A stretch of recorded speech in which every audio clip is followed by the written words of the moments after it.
Expectations are high in Provo, but can BYU live up to them in 2019? Find out here on the Gridiron Expert. Yeah.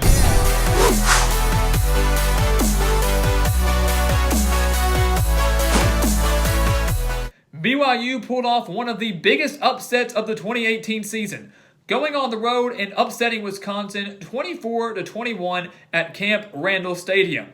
But after that win, BYU only won 4 of their final 9 games and finished the season 7-6, ending the season with a dominating bowl win over Western Michigan in the Idaho Potato Bowl.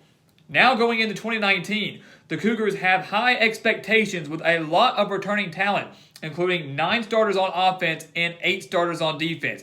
And they will be led by their quarterback in Zach Wilson, who kind of emerged later on into the season in 2018, starting the final 7 games, throwing for over 1,500 yards, 12 touchdowns, and 3 interceptions, including a perfect performance in the Idaho Potato Bowl, going a perfect 18 for 18 in that dominating victory. He returns his top 3 wide receivers and can also beat you a little bit on the ground and gives this BYU offense a bit of a spark and something to watch out for in 2019. Defensively, they returned 8 starters from a unit that only allowed 21.4 points per game last season. That was their best mark since 2016 when they allowed 19.5 points per game. But they do lose 3 of their top 6 tacklers, including their top 2, but they have a very experienced defensive line, one that can pose a problem for some of these weaker offensive lines that they face later on in their schedule. But unfortunately for the Cougars, they are the only team in the entire nation that opens the season facing off against 4 straight Power 5 opponents. And of course, their first game comes on a Thursday night against their bitter rival in Utah. And our saying for the entire prediction season has been, when you have a rivalry game, you throw records out the window. Well, in this game, there is no record. Both teams are sitting at 0-0, but it should be noted that BYU has lost the past straight games to the Utes, including the past 4, by an average of just 5.5 points per game. And I think BYU has a phenomenal chance to upset the Utes this season, a favorite in the Pac-12 in 2019. But if Utah returns to full health, which they should be at the beginning of the season, with Tyler Huntley back at quarterback, Zach Moss back at running back, and one of the best defenses in the Pac-12 and maybe even in the nation after allowing just 19.4 points per game last year, I think the Utes extend this streak to 9 straight wins over the Cougars. And I know that's not what BYU fans want to hear, but the Utes are the real deal. They have sky-high expectations too. I think they have the offensive edge, the offensive experience edge, no doubt. And like I said, that defensive line for the Utes is going to be one of the best in the nation, and their defense is going to be one of the best in the Pac-12. They're going to be tough to stop for any team, and I think BYU falls in what will be another close one to the Utes, but they start off the season 1-0. They then go on the road to face off against Tennessee, a team that will take a major step forward in year 2 under Jeremy Pruitt. He has a very young team himself, returning 10 starters offensively and 6 starters defensively, but it's a very youthful team. But they have one of the more underrated quarterbacks in the SEC, and Jarrett Garantano, a guy that I think will take a major step forward as well in year 2 under Jeremy Pruitt's system. With this game being played at Neyland Stadium, a long ways away from Provo and LaVell Edwards Stadium, I think BYU falls to an improved Volunteer squad, and they start off the season 0-2. They then face 2 more Pac-12 opponents in USC and Washington. And the Trojans are a team that BYU could also, like Utah, very well defeat this season.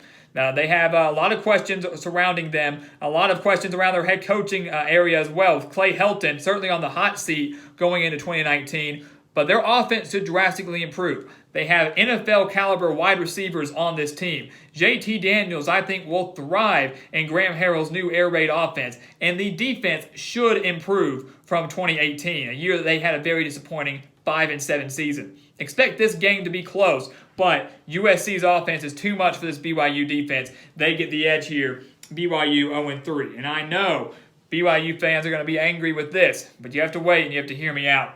They get the home game against Washington as well. And last year, you saw what happened. They beat Wisconsin on the road, beat McNeese State, easy FCS opponent, and then went on the road to Washington for a top 20 showdown and lost to the Huskies 35-7. Now they get to host Washington this year, and gone is Myles Gaskin. Gone is Jake Browning. Jacob Eason comes in but has a very experienced core of wide receivers. And while the defense only returns just 2 starters, by week 4, I think they will be finding their pieces and finding their way and will once again be dominant under Chris Peterson. Washington should not take a major step back in 2019. Will still be in contention for a Pac-12 title, and they come on the road and beat BYU. They are 0-4 against these 3 Pac-12 opponents, 4 straight Power 5 opponents. But listen to this statistic. BYU is no stranger to kicking off a season against multiple Power 5 opponents. In 2015, 3 of their first 4 games were against Power 5 opponents. They went 1-2 in those games. In 2016, their first 4 games were against Power 5 opponents. They went 1-3 in those games. In 2017, 3 of their first 4 games were against Power 5 opponents. They went 0-3 in those games. And in 2018, 4 of their first 5 were against Power 5 opponents, and they went 2-2 in those games. So while they have had success against Power 5 opponents at the beginning of the seasons, as of late, the past 4 seasons, they haven't necessarily thrived. No record above 500 in those opening games against Power 5 opponents. None of these schools here are cupcake teams. None of these schools here are weak Power 5 opponents, and we have them starting off 0-4. Luckily for them, the schedule gets a little bit more manageable down the stretch. So an 0-4 start, people might be thinking they're out of bowl contention. Certainly not the case.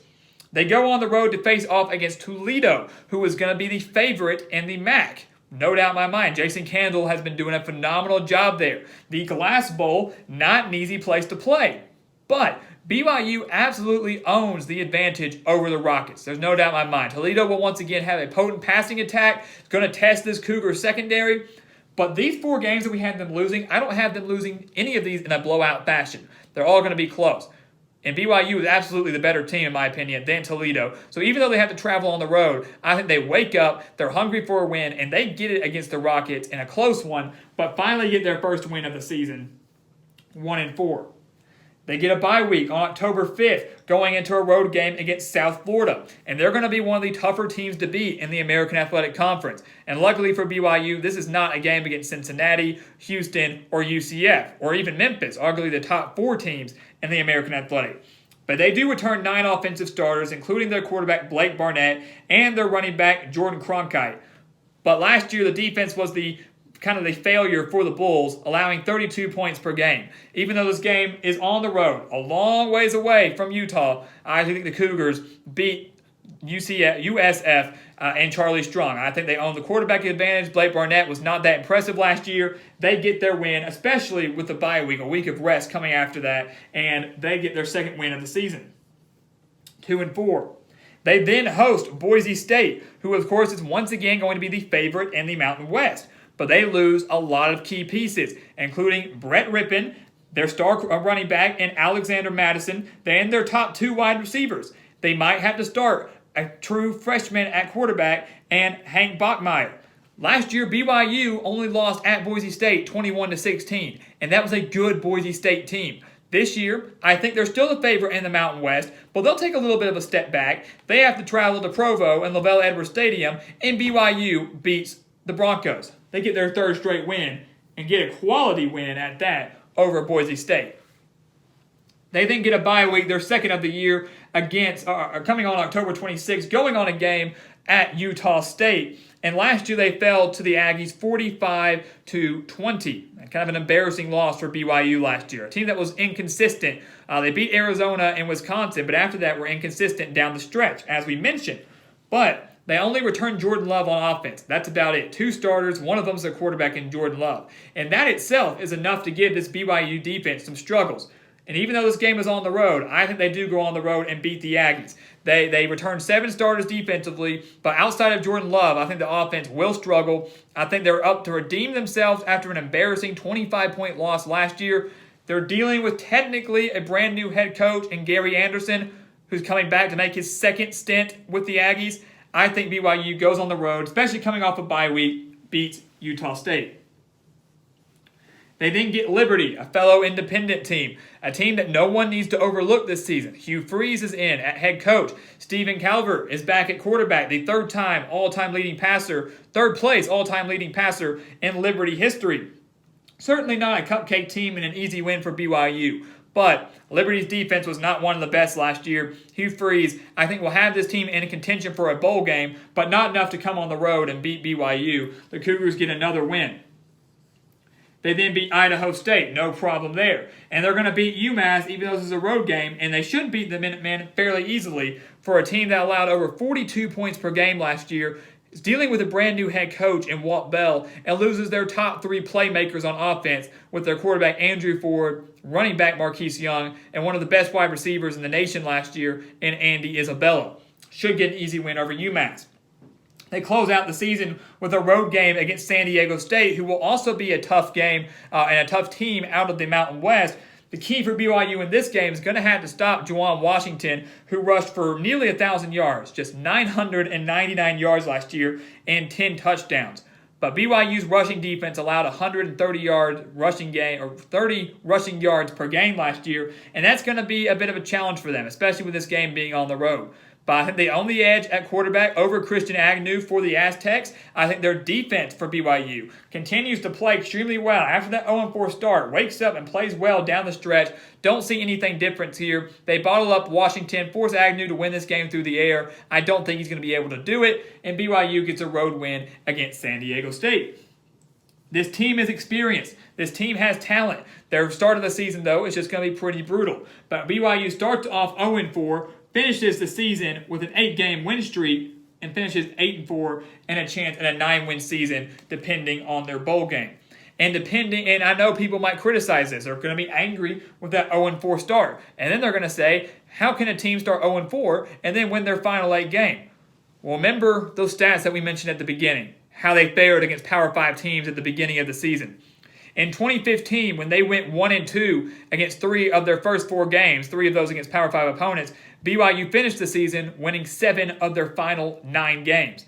And in 2016, when their first 4 games were against Power 5 opponents, and they went 1-3 in those games, they finished the season winning 8 of their final 9 games. And here, we have them starting 0-4 against 4 straight Power 5 opponents and have them winning their final 8 games and maybe their final 9 games, depending on what happens in the postseason. I have faith in this BYU team. I have faith in Kalani Sitake at head coach. They have a chance at another 9-win season, which would be huge after a disappointing 4-9 season 2 years ago and a 7-6 season last year. But Provo is high with excitement, rightfully so. BYU 8-4 in 2019. So guys, as always, thank you for watching us here on YouTube. Go check us out on Twitter and Instagram at Gridiron Expert. And of course, check out our official website, thegridironexpert.com. Sign up for our newsletter and sign up for our expert picks. For just $30, you will receive every single one of our 2019 college football spread picks, including the postseason. And I can promise you that's a deal you do not want to pass up. So join our team, sign up today only at thegridironexpert.com. And once again, guys, thank you for watching us here on YouTube. Please continue to like, comment, and subscribe. And we will see you next time on The Gridiron Expert.